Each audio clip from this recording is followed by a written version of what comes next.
The S25 Ultra is here. Everybody knows about it unless you live under a rock in the middle of Timbuktu. But a lot of people keep asking me, how is it compared to the Pixel 9 Pro, Pixel 9 Pro XL? And I really don't think that it's something that competes.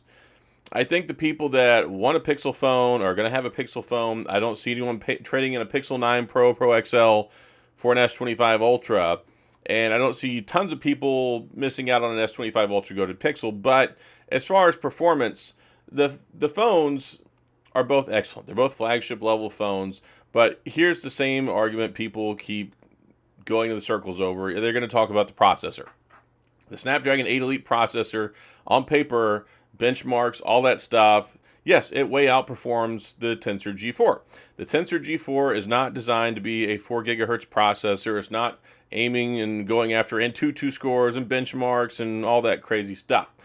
In day-to-day performance, both of them, they work just fine. You won't notice any noticeable difference other than maybe some extreme gaming. Now, the biggest question mark, though, is it comes down to the cameras, right? Because everybody believes that the Pixel phones have the best cameras, and I think they still do. I think the cameras on the Pixel phone, at least the primary shooter, I think definitely the selfie. Like the primary shooter and the selfie, I think are better. The ultra wide, it's kind of a toss-up. And then whenever it comes to the telephoto stuff, I think the reach out and touch zoom and maybe the intermediary zoom is better on the S25 Ultra. But you get other nice things with the Samsung phone, right? Of course, they don't even allow trade-in for the Pixel. And I've had a lot of people like, oh, I can't trade in my Pixel 9 Pro, Pixel 9 Pro XL. I'm like, no, you can't. At least I don't believe so anyway. The way it works with these new phones, typically phone companies don't let you trade in a phone that's only been out for a couple of months.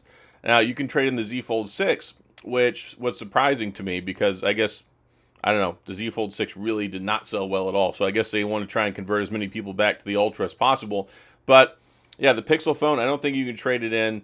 And if you can, it's probably not for much. It's really never something that trades in well with Apple or Samsung. But when it comes to trade-in stuff, right, Samsung really relies a lot on year-over-year purchases from Samsung folks. They rely on them heavily, especially in their first quarter when it comes to the big sales when the phone first comes out, which I think are bad right now. I don't think the sales are going to be good at all. But the S25 Ultra itself, aside from that, I think it's a really good phone. I think the Pixel 9 Pro XL is a really good phone. The Pixel 9 Pro is a really good phone. The S25 Ultra is a really good phone. There's just a lot of heartache among people who are frustrated because they took out the Bluetooth connectivity with the S Pen, which means no air commands and no remote shutter. And then there's no 16 gig of RAM model. And that's what you get over here. The Google Pixel 9 Pro and Pro XL, they both have 16 gigabytes of RAM, which is nice and I think is important and maybe in the long run might show up as something that's more important because both of these phones are supported for 7 years, right? 7 years, that's a long time. And we looked in, Google learned their lesson last year with only including 8 gigabytes of RAM in the Pixel 8, and it suffered when it came to the onboard AI models and stuff. It just didn't have enough RAM to use it the way that Google designed.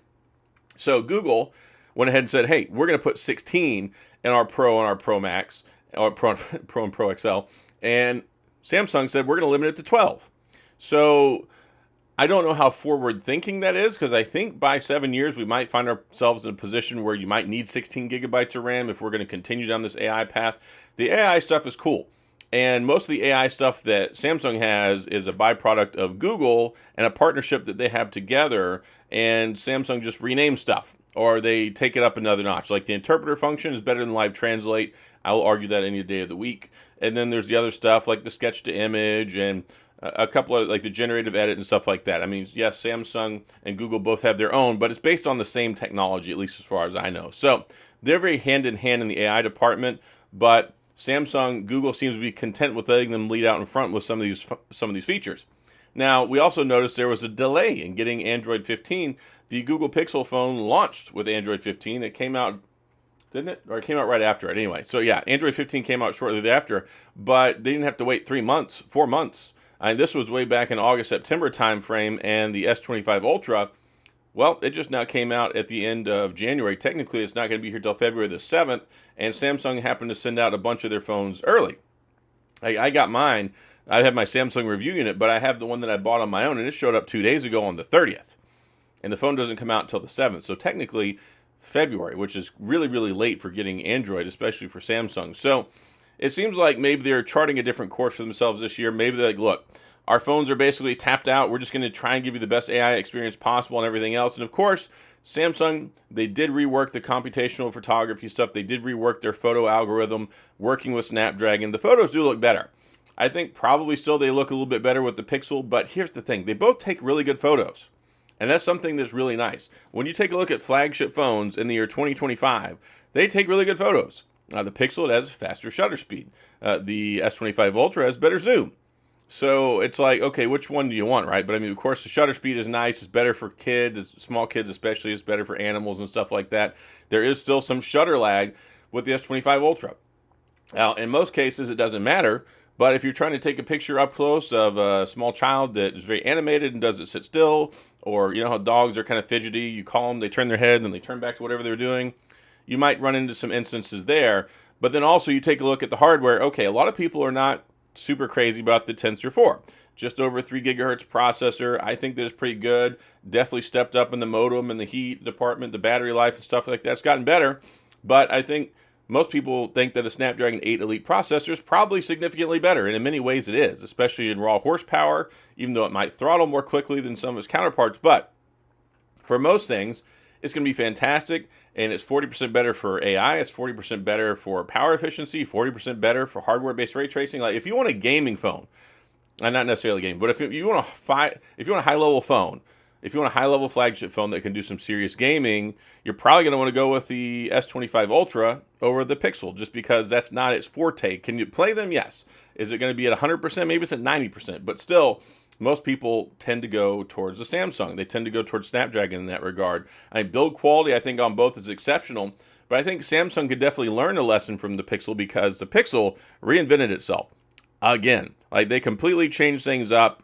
And they changed their design, they changed up, they made some new improvements to the cameras, they got a bigger heat sink, bigger vapor chamber, new chip, all sorts of crazy things. The Pixel 9 Pro XL, I think, is what people really want to see from Samsung. They want to see them go back to the drawing board, come out with something groundbreaking, revolutionary, push the envelope like they used to, and not just play it safe and give us the same phone like 4 years in a row. People look at the Pixel 9 Pro, 9 Pro XL, and they go, wow, they've seriously improved this phone, and it shows up in sales. I don't know if these companies think that consumers are stupid, but people get tired of buying the same old, same old. I criticize Apple for it. I mean, I'm going to criticize Samsung here for it too. They're playing it too safe.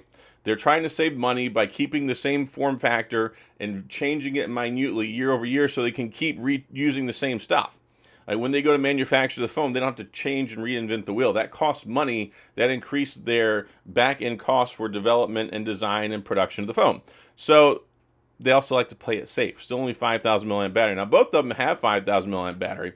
And I think at first glance, having used the S25 Ultra over a week, I think the battery life is a little more impressive than the Pixel. The Pixel battery life, I think, is pretty good.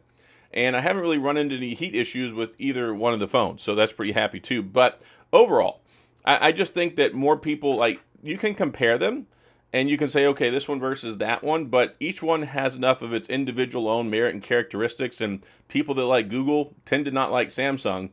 People that like Samsung tend to not like Google or Apple. So it's one of those things.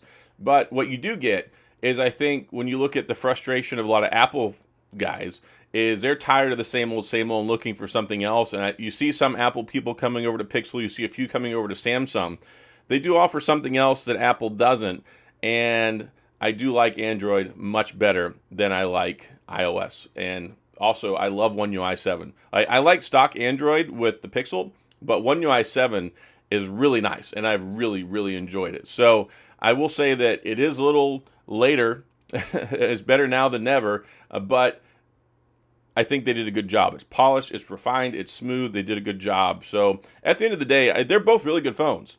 You could take either one of them and have a really good, really exceptional smartphone experience for years to come. They're both supported for 7 years. So I don't think you're really at a loss if you get either one.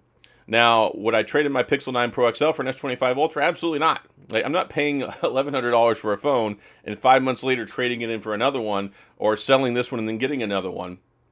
I just don't think that's really good business to do for anyone. It's hard enough when you go, okay, S24 Ultra to S25 Ultra, but at least with the S24 Ultra to S25 Ultra, they're giving you $900 of trade-in credit. And then they're giving you like $300, $350 of freebies, right? $300. I've got an extra $50 with the exclusive, affiliate link I've got in the description. I'll put it in this video. You can get an extra $50 towards stuff if you didn't do the reserve your pre-order credit. And yeah, you're not getting that with Pixel at all. Now, they did have pretty good trade-in values, but not that good. Samsung absolutely kills it in that regard. So when you go, okay, S24 Ultra to S25 Ultra, sure, I traded mine in for $400. I paid $400 and I got free Galaxy Buds 3 Pro with it. That to me is a no-brainer. I like to do year-over-year upgrades. I don't recommend them to most people, though. You don't get that with the Pixel, and you certainly would never get that from a Pixel to a Samsung phone with their trade-in stuff. So Samsung really likes to keep Samsung folks in their wheelhouse, and they're cool if somebody else comes over, but it's kind of the same thing with the Pixel. They give you better stuff, better trade-in for their phones than they do for a lot of other ones. But overall, yeah, they're both excellent phones, and I don't think that the S25 Ultra, I don't think it really changes things for the Pixel 9 Pro, Pro XL. I think they're still amazing phones. I think it's still the best Pixel ever made. I think it's still the best point-and-shoot camera you can get on a phone, especially here in the U.S. And I think that the S25 Ultra doesn't really change that. I mean, all those arguments people had for the S24 Ultra, like benchmarks and Snapdragon 8 Generation 3, blah, blah, blah, those arguments still apply, and I think they're null and void. And I think Google's done a great job creating a flagship-level performance experience with their over 3 gigahertz chip in their phone that is customized to run all their AI and all that stuff. But both phones, fantastic. I like them both. And that's pretty much it. So that's all I got. If you have any questions, comments, gripes, concerns, complaints, all that stuff, please go to the comment section. I'll do my best to get back with you. If you enjoyed the video, please hit the like and the subscribe button and the little notification bell if you want updates when new videos come out. And as always, thanks for being here. I appreciate you watching. And I'll see you guys next time.